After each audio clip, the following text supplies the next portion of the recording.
Salut à toutes et à tous, c'est Ben, très heureux de vous retrouver sur ma chaîne YouTube Un jour un film, afin de vous proposer chaque jour un film du grand écran à voir sur le petit. Il y a du lourd cette semaine, deux grands films français, et oui, le cinéma français est à l'honneur, mais aussi anecdotes, coup de cœur. Alors c'est parti pour les films de la semaine.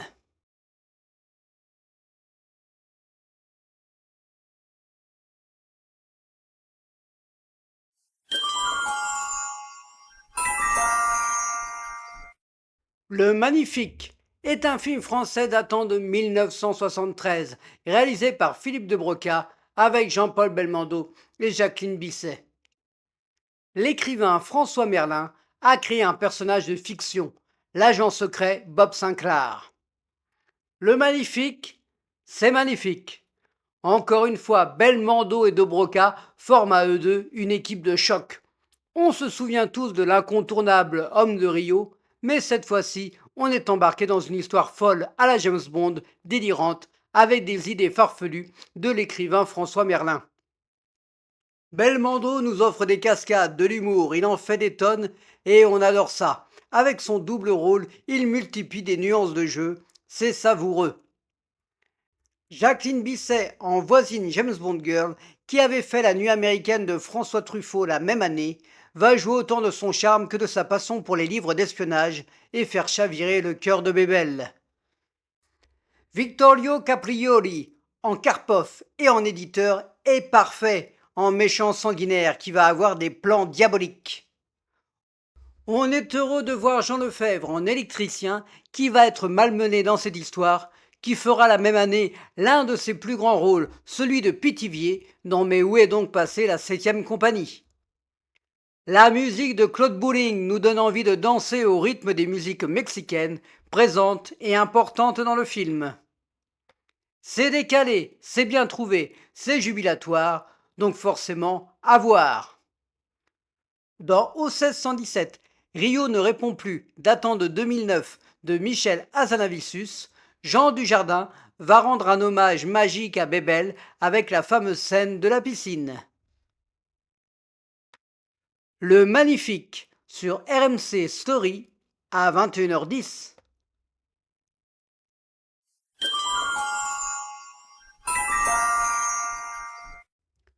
Le Mépris est un film franco-italien datant de 1963, réalisé par Jean-Luc Godard avec Michel Piccoli, Brigitte Bardot, Jack Palance et Fritz Lang.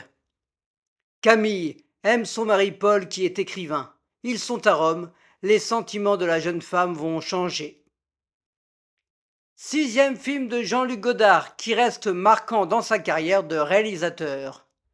C'est contemplatif, de belles images, une réalisation soignée, des couleurs qui jaillissent de l'écran. Le duo d'amoureux formé par Piccoli et Bardot est sincère, autant dans la douceur que dans l'agressivité. On ne peut qu'admirer la beauté de Brigitte Bardot, notamment dans la fameuse scène avec Tu les aimes mes pieds, mes seins et toutes les autres parties du corps. Mais il y a aussi son jeu qui déstabilise, ne sachant pas vraiment ce qu'elle a dans la tête. Ce qui va mettre Michel Piccoli dans tous ses états, qui est ici comme toujours charismatique, avec sa voix particulière, voulant savoir pourquoi son couple se déchire. On retrouve aussi Jack Palance, avec sa gueule habituée au western en étant le méchant, comme dans L'homme de la vallée perdue, ici va faire un producteur dans un jeu de séduction. Fritz Lang, le réalisateur de Metropolis et de M le maudit entre autres, va ici jouer son propre rôle. Une mention spéciale pour Georges Delerue, avec sa magnifique musique qui accompagne le film tout le long. Il y a de longs dialogues, pas vraiment de péripéties, ça peut être ennuyeux parfois, mais le mépris est à voir au moins une fois pour comprendre l'étendue de notre cinéma français. Le magnifique thème de Camille du compositeur Georges Delerue va être utilisé dans le film Casino de Martin Scorsese avec Robert De Niro. Le mépris sur France 5 à 21h.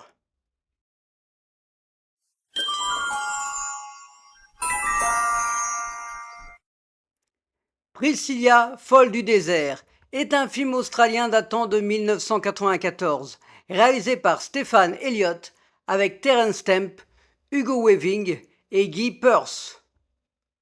Trois drag queens vont partir dans un bus, le Priscilla folle du désert, afin de jouer leur spectacle à Alice Springs. Ce film va vous mettre des paillettes plein les yeux, une comédie dramatique. On rit souvent, mais on est aussi touché par les trois personnages très attachants.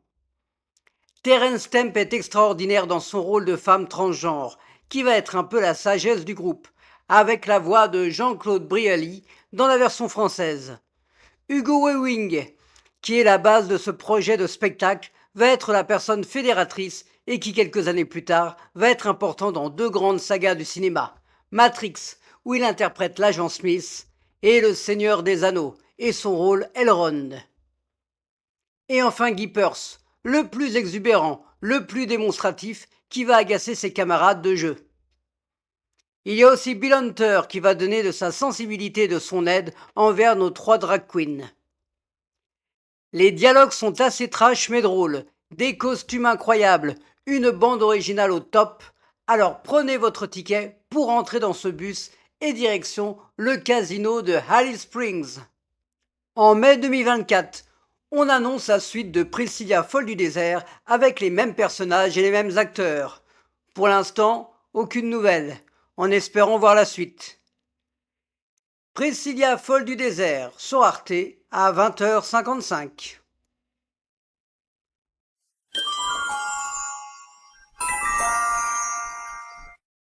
Le château de ma mère est un film français datant de 1990, réalisé par Yves Robert avec Philippe Cobert, Nathalie Roussel et Julien Chiamaca. Le jeune Marcel, avec toute sa famille, va partir pour les vacances d'été à la Bastide neuve de la Treille, dans les collines du Garlaban, au-dessus de Marseille. Suite directe de La gloire de mon père, tirée du livre de Marcel Pagnol. Yves Robert, le grand réalisateur français, à qui l'on doit notamment La guerre des boutons ou Un éléphant, ça trompe énormément, va nous faire voyager près de Marseille pour notre plus grand plaisir. On imagine les odeurs, les cigales, le soleil et les accents chantants. La famille Pagnol est de retour avec Marcel, Joseph, Augustine, Paul, mais aussi l'oncle Jules, tante Rose, Lily des Bellons. De nouveau venus avec cette histoire de passage, de clés, de château, avec notamment George Wilson, Jean Rochefort et le terrible Jean Carmet et son chien Mastoc. Et une amoureuse pour Marcel qui va complètement le chambouler. Ce deuxième volet est plus mélancolique, voire triste, dans certains passages. En tout cas, on est embarqué une fois de plus. On est sous le charme, à voir et à revoir toujours avec beaucoup de plaisir et d'émotion. Jean-Pierre Darras, grand acteur et comédien français, notamment dans Le Viager, aux côtés de Michel Serrault, sa magnifique voix de narrateur nous transporte. D'ailleurs, ce sera sa dernière intervention au cinéma. Le château de ma mère, sur Chéri 25, à 21h05.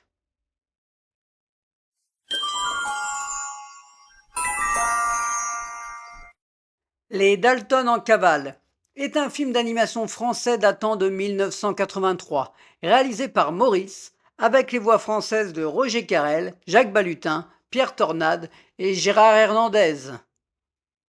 Lucky Luke va partir au Canada afin de retrouver les Dalton qui se sont évadés de prison. Après Daisy Town et la balade des Dalton, on retrouve notre cow-boy solitaire préféré pour un nouveau long métrage. Il y a toute la bande pour accompagner Lucky Luke, avec les Dalton bien entendu, Joe, Avril, Jack et William, le fidèle Jolly Jumper et l'indispensable Rantanplan, se mettant toujours dans des situations incroyables, et cerise sur le gâteau, Ma Dalton, la maman de nos affreux prisonniers qui va tout faire pour aider ses fistons. On a un côté nostalgique à revoir ce dessin animé, avec le générique, les chansons, les voix françaises de l'époque qui collaient à la perfection aux personnages. On reste un niveau en dessous en comparaison avec les dessins animés d'Astérix, mais ça peut être un bon moment à partager en famille, alors partez pour une nouvelle aventure de Lucky Luke. Ce dessin animé est tiré de 3 albums de Lucky Luke, de la bande dessinée, Les Dalton dans le blizzard, Ma Dalton et les Dalton se rachètent.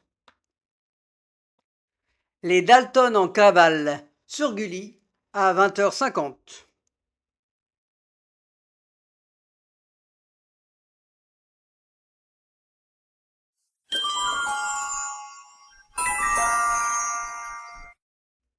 Salut l'ami, adieu le trésor est un film italo-américain datant de 1981, réalisé par Sergio Corbucci avec Bud Spencer et Terence Hill. Alan, poursuivi par des malfrats, va se réfugier à Cognito dans le bateau de Charlie qui part faire le tour du monde. C'est un de mes préférés du duo Terence Hill et Bud Spencer. On retrouve tous les ingrédients que l'on aime, de l'humour, de l'aventure, des cascades, de la bagarre et des baffes à volonté. Terence Hill, toujours aussi charmeur et malin, va se retrouver face à Bud Spencer, grognon, ronchon, malgré son sourire ici, qui aime bien être tranquille, ce qui ne va pas être le cas. Un personnage haut en couleur dans l'histoire avec ce soldat japonais qui va nous donner de drôles de scènes. Il y a aussi des méchants, des pirates, qui vont passer un sale quart d'heure au moment de se confronter à notre duo de choc. Encore de la nostalgie en revoyant ce film, pour tous ceux qui ont connu la 5 qui diffusait régulièrement les films de Bud et Terence. Un plaisir coupable à assumer avec conviction. Le réalisateur Sergio Corbucci fera un western en 1969 avec notre regretté Johnny Hallyday, le spécialiste. Salut l'ami, adieu le trésor, sur RTL 9 à 20h55.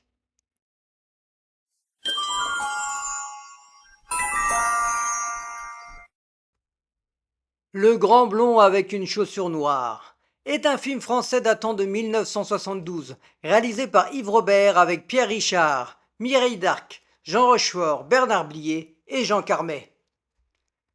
Un chef des services secrets va utiliser un inconnu afin de piéger son adjoint. Là, on est dans le haut du panier de la comédie française.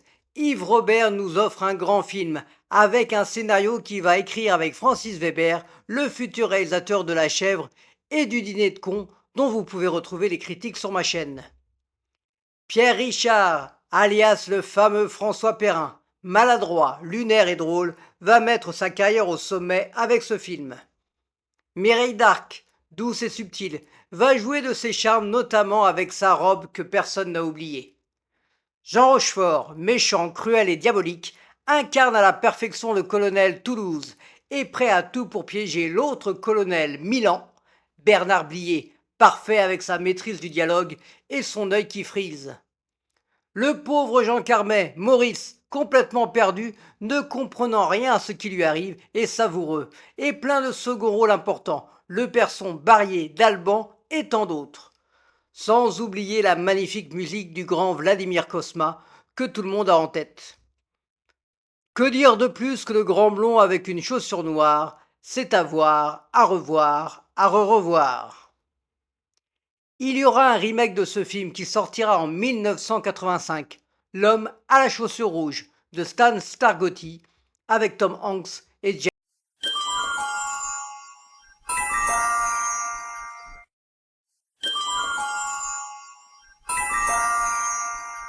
Grande hésitation pour le coup de cœur de la semaine. Le magnifique, le grand blond, le magnifique, le grand blond. J'ai décidé de choisir le grand blond. À revoir, à re-revoir, toujours avec plaisir. Voilà, c'est tout pour les films de la semaine. J'espère qu'une fois de plus, cette sélection vous a plu. N'hésitez pas à liker, à partager sur les réseaux sociaux et avec vos proches, à commenter, j'aime savoir vos avis, mais aussi à activer la petite cloche pour savoir chaque jour le film qui correspond et à vous abonner si ce n'est pas encore fait. Je vous souhaite une bonne semaine à toutes et à tous et je vous dis à la semaine prochaine.